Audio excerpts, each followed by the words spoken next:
Gente, domingão de sol. Minha família toda, meu marido, cunhado, o marido da cunhada, todos estão na piscina e eu estou aqui fazendo o que? Gravando vídeo pra você. Só por estar perdendo a piscina, eu já mereço seu like, tá? Então deixa aí o seu like, se inscreve no canal, ativa as notificações, não vai te custar nada, é bem rápido e você vai me ajudar demais, né? Já que eu estou aqui dedicando o meu domingo a falar um pouquinho sobre o tema da redação do Enem deste ano pra você, porque eu vi lá que o MEC divulgou o tema e falei, meu Deus, eu preciso ir correndo lá gravar um vídeo sobre isso, e trouxe também uma redação para corrigir aqui com vocês, né, sobre o tema, obviamente. Então, para começar, eu achei o tema extremamente relevante para quem ainda não sabe, né, se você está assistindo este vídeo aqui porque caiu de paraquedas, o tema deste ano do Enem foi o estigma associado às doenças mentais na sociedade brasileira. Um tema extremamente relevante. Se você pesquisar um pouquinho na internet, né, você vai ver que entre 2015 e 2018, os casos de depressão entre jovens de 15 a 29 anos aumentaram em 52%. Então foi um número muito grande. Isso significa que as pessoas têm procurado mais ajuda.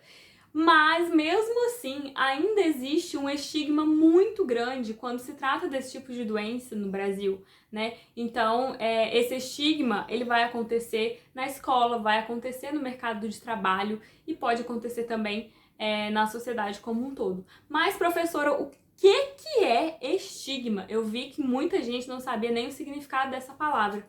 E isso é preocupante, né? O que é estigma? Estigma é um machucado, uma ferida, né? E quando a gente fala em estigma social, nós estamos falando de uma desaprovação social, de um descrédito que essas pessoas sofrem, né? Então, é um tema extremamente relevante. Achei muito legal que o Enem trouxe isso para ser discutido, porque sempre que o Enem traz um tema, ele traz um problema, e esse problema acaba sendo muito debatido depois do Enem, né? Então, achei muito massa, muito legal.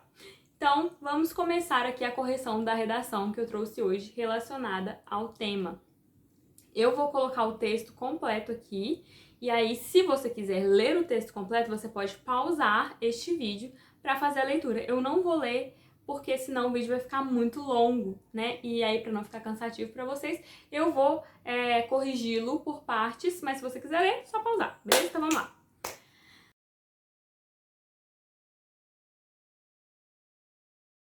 Vamos começar então com a introdução. O importante não é viver, mas viver bem. Segundo Platão, a qualidade de vida tem tamanha importância de modo que ultrapassa a da própria existência. Incrível o início, maravilhoso. Começa com uma citação forte, que é uma citação do Platão, né? Eu sempre recomendo que vocês comecem os textos com uma alusão, com um repertório, porque isso mostra para o corretor que você veio forte ali para sua redação, que você conhece mais que uma boa escrita, né? Que você conhece, por exemplo, Platão, citação excelente, maravilhosa. E uma coisa que ele faz aqui que eu acho que é muito legal é começar com uma citação e logo explicá-la, tá? Então você coloca uma citação, explica a citação, foi exatamente o que ele fez, e depois você faz a apresentação do tema. Quando você vai apresentar o tema da sua redação, né, e obviamente ligando esse tema, essa explicação à alusão que você fez, você precisa pensar que o corretor não tem a menor ideia do que você precisa falar, de qual é o tema, tá? Então você precisa apresentá-lo e para isso é importante que você saiba todas as palavras-chave, as palavras mais importantes do tema. No caso, estigma, doenças mentais e sociedade brasileira. Essas são as três partes assim mais importantes do tema. E é muito legal que você coloque todas essas palavras ou sinônimas na sua introdução para que você mostre para o corretor o quê? Que você entendeu o tema, tá? Você entendeu do que é para falar, tá? Então, a citação ok, explicação ok, vamos continuar. Entretanto, no Brasil, quando coloca no Brasil, a parte da sociedade brasileira está resolvida, né? Então, entretanto, no Brasil, essa não é uma realidade para os indivíduos que sofrem com as doenças mentais. Aqui eu mudaria um pouco, porque faltou a parte do estigma. E é muito importante colocar essa palavra dentro do texto, né? Então eu colocaria algo, entretanto, no Brasil, essa não é uma realidade para os indivíduos que sofrem com o estigma associado às doenças mentais. Algo assim, né? Porque daí a gente já colocou a palavrinha que estava faltando do tema, né? Então, com isso, ao invés de agir para tentar aproximar a realidade descrita por Platão da vivenciada por essas pessoas, a má influência midiática e a banalização desses distúrbios acabam por contribuir com a situação atual. Quando vocês pensarem em utilizar ao invés de no texto de vocês, tomem muito cuidado, porque ao invés significa inverso, contrário, tá? Então a gente só pode utilizar essa expressão quando a gente estiver falando de duas coisas que são extremos opostos, uma é totalmente contrário da outra. Eu sempre recomendo que vocês utilizem em vez de, porque o em vez de serve para situações opostas também, como também serve para qualquer tipo de escolha que você faz, né? Isso em vez daquilo, né? Agora, quando você coloca ao invés de, é muito arriscado, porque as ideias realmente precisam ser completamente opostas, tá? E nem sempre a gente está acostumado a utilizar dessa maneira. Tanto que as pessoas falam, eu vou a São Paulo ao invés de ir a Minas, por exemplo. Tá errado. Por quê? Porque Minas não é o oposto de São Paulo. Uma coisa não é o contrário da outra, né? Então, o correto seria, eu vou a São Paulo em vez de ir a Minas, tá? Então, só para que vocês tomem esse tipo de cuidado na hora de escrever o texto e para facilitar e evitar que você diga uma coisa errada, é melhor usar em vez de, porque daí funciona para qualquer tipo de situação, né? Tanto opostos quanto apenas escolhas, assim, né? Que não são opostas. Enfim, continuando. Uma coisa bem legal aqui é que ele já apresenta as teses que serão desenvolvidas nos parágrafos seguintes, né? De desenvolvimento. Fala sobre dois problemas, né? A má influência midiática e a banalização desses distúrbios. Então, nós temos aqui já os dois problemas que serão discutidos, argumentados nos parágrafos de desenvolvimento, o que é ótimo. Então, a introdução tá muito boa. Uma coisa que eu não posso deixar de falar é tomem cuidado com a regência verbal, porque aqui ele colocou, ó, acabam por contribuir com a situação atual. E embora o verbo contribuir ele apresente duas regências possíveis, né, com e para, contribuir com e contribuir para, nesse caso aqui o correto seria contribuir para. Por quê? Porque a situação atual é uma participação em um resultado final, né? Quando a gente diz contribuir com, nós estamos falando de contribuir com o que foi feita a contribuição. Por exemplo, contribuir com dinheiro. Nós não estamos contribuindo com a situação atual, colocando a situação atual naquela coisa. A gente não está fazendo isso. A situação atual é um resultado de contribuições de coisas que a gente citou, né? Então a gente não está contribuindo com a situação atual. Nós estamos contribuindo para a situação atual, tá? Então, atenção à regência verbal, belezinha? Então tá bom. Então vamos continuar para o parágrafo de desenvolvimento. Ele coloca: principalmente é fulcral pontuar que o problema é agravado pela má influência da mídia. Perfeito, porque começou aqui com o quê? Com o tópico frasal, uma frase forte que tem ali a base do argumento que ele vai discutir agora e que ele já apresentou na tese. Então, assim, muito bom. Conforme Pierre Bourdieu, um instrumento de democracia não deve ser convertido em mecanismo de opressão. Nessa perspectiva, pode-se observar que a mídia, em vez de promover debates que elevem o nível de informação da população, aqui, ó, influencia, não, influencia, tá? Então, cuidado aí com a conjugação verbal, porque influência, com acento, é influência, tá? A coisa. Agora aqui, você está conjugando, você está dizendo que a mídia influencia, tá? Então, o verbo está conjugado aqui na terceira pessoa, tá? Que é a mídia, e não tem esse acento.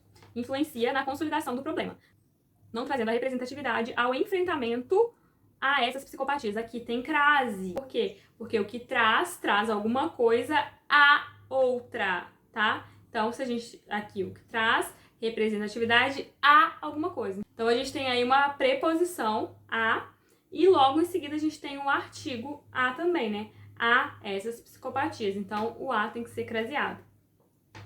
Desse modo, Muitas pessoas não possuem conhecimento de como, por exemplo, não dá, como, por exemplo, é pleonasmo, como é sinônimo de por exemplo. Então, ou como, ou por exemplo.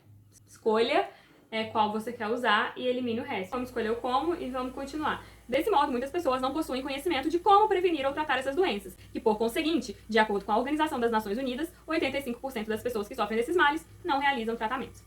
Esse que aqui não faz sentido. Então você pode tirar ele, que a sua frase vai ficar muito mais fluida e vai ficar muito mais entendível, tá? O que tá atrapalhando o desenrolar das coisas. Então, imagine só. Desse modo, muitas pessoas não possuem conhecimento de como prevenir ou tratar essas doenças. Por conseguinte, de acordo com a Organização das Nações Unidas, 85% das pessoas que sofrem desses males não realizam tratamentos. Então esse que atrapalha todo o andamento das coisas, tá? Então aqui a gente teve uma argumentação com uma base de repertório, que é muito bom, reforça seus argumentos, dá autoridade para o que você disse, né? Enfim, legal o desenvolvimento. Vamos para o desenvolvimento 2, onde você vai discutir, de acordo com a tese que você colocou na introdução, a banalização desses distúrbios, né? Então vamos lá. Ademais, é imperativo ressaltar a banalização desses surtos como promotora do problema. Diante de tal mediocrização, feita frequentemente tanto pelas próprias famílias, que chamam essas doenças de preguiça ou mesmo frescura, o que amplia ainda mais a problemática, quanto das escolas que abrangem esses distúrbios com menor importância em relação às outras doenças, e ainda não conscientizando os alunos da maneira adequada. Eu não colocaria esse conscientizando no gerúndio. Eu não gosto dessa construção, eu colocaria algo assim. Abrangem esses distúrbios com menor importância em relação às outras doenças e não conscientizam os alunos de maneira adequada. Eu acho que o texto fica mais claro, mais fluido, mais bonito.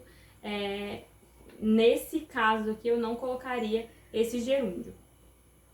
E aí, ora, pode-se dizer, portanto, como antiéticas as ações realizadas pelos familiares, sistemas de ensino e pela mídia, que não visam a integridade psicológica de quem sofre com esses distúrbios. Tá, então você começou lá dizendo, diante de tal mediocrização, que daí você explica essa mediocrização, pode-se dizer, portanto, como antiéticas as ações realizadas pelos familiares. Ok, você finalizou direitinho o parágrafo. Eu só diria para tomar cuidado com a questão da frescura, né, que é uma expressão muito coloquial. Eu colocaria, por exemplo, preguiça ou mesmo sentimentalismo, alguma coisa assim, porque é uma expressão mais da língua oral, né, da língua falada. Só por isso, o resto, muito bom. Se você pudesse acrescentar um repertório aqui, eu acho que ficaria melhor ainda, né, uma alusão. Eu gosto de colocar uma alusão na introdução, uma no desenvolvimento 1 e uma no desenvolvimento 2, mas não tem um problema muito grande aqui, tá tudo certo em relação a isso também. Agora a gente chega então na conclusão. Por tudo isso, faz-se necessária uma intervenção pontual no problema. Destarte, especialistas no assunto, com o apoio de ONGs também especializadas, devem desenvolver ações que revertam a má influência midiática sobre as doenças mentais no contexto brasileiro. Colocou quem vai resolver o problema, né? Então, especialistas e ONGs vão reverter essa má influência midiática. Então, já falou quem vai fazer, e aí agora vai falar como vai fazer, vai detalhar tudo direitinho. Tais ações devem ocorrer nas redes sociais, né? Então, o meio, por meio de produção de vídeos que alertem sobre as reais condições da questão, comparando o tratamento que a mídia dá com relatos de pessoas que de fato vivenciaram tal problema. Você já falou problema nesse parágrafo, lá na primeira linha, tem lá problema. Então eu acho que aqui vale reforçar a palavrinha importante lá que tem no tema, que é estigma. Então eu colocaria, tais ações devem ocorrer nas redes sociais por meio da produção de vídeos que alertem sobre as reais condições da questão, comparando o tratamento que a mídia dá com relatos de pessoas que de fato vivenciaram tal estigma. É possível também criar uma hashtag para identificar a campanha. Muito bem aqui, colocou hashtag entre aspas, porque é uma palavra estrangeira, para identificar a campanha e ganhar mais visibilidade, a fim de conscientizar a população sobre as consequências do tratamento que determinados canais de comunicação dão ao assunto. Aqui a gente tem um pequeno detalhe que pode passar despercebido, mas que eu mudaria para evitar qualquer tipo de problema. A repetição de conectivo, porque você usou desse modo lá no segundo parágrafo, lá no meio do segundo parágrafo, tem desse modo, muitas pessoas não possuem. Então eu trocaria esse conectivo por algum outro conectivo só para evitar essa repetição, porque ela não é muito bem vista, né? Colocaria, por exemplo, assim, será possível aproximar? Eu também não colocaria talvez, porque talvez dá uma ideia de que sua proposta não é tão concreta, não é tão incrível. Então eu colocaria, assim será possível aproximar a realidade descrita por Platão da vivenciada por esses indivíduos. Aqui, ó, cuidado com a vírgula, tá? Porque nós temos aqui o verbo aproximar, certo? Então, quando a gente diz que a gente aproxima uma coisa, a realidade descrita por Platão, de outra, da vivenciada por esses indivíduos. Então, a gente tem um objeto direto e um objeto indireto. E não é correto que a gente separe um objeto direto e um objeto indireto por vírgula, tá? Então, essa vírgula aqui, a gente tira ela. De resto, muito bom o texto. Eu acho que trata bem o problema, traz um argumento forte, um argumento bem desenvolvido. A conclusão resolve de fato o problema, apresenta detalhamento, apresenta quem fez o problema, para quem que vai resolver, e termina com uma coisa que é muito legal, que é como a sociedade ficaria, né? O que aconteceria se essa proposta de intervenção viesse a ser consolidada. Então, o que aconteceria? A nossa realidade, a nossa vivência, se aproximaria da realidade descrita por Platão, que é aquela que diz, né, que a qualidade de vida ultrapassa a própria existência. Então, a gente viveria em uma realidade na qual a nossa qualidade de vida seria mais importante, né? E todos deveriam viver bem. Então, muito legal o texto. Eu gostei bastante desse tema que o Enem trouxe. Espero que você tenha arrasado na sua redação. Conta aqui nos comentários os argumentos que você utilizou, citações, porque daí a gente vai discutindo um pouco mais sobre o assunto, que é um assunto extremamente relevante nos dias atuais, né? Então, vamos discutir sobre isso. Deixa aqui o seu comentário, me diz se vocês gostaram do texto. E, enfim, espero que vocês tenham tirado de letra, que vocês tenham arrasado. E nos vemos nos próximos vídeos, nos próximos dias. Um super beijo e tchau, tchau!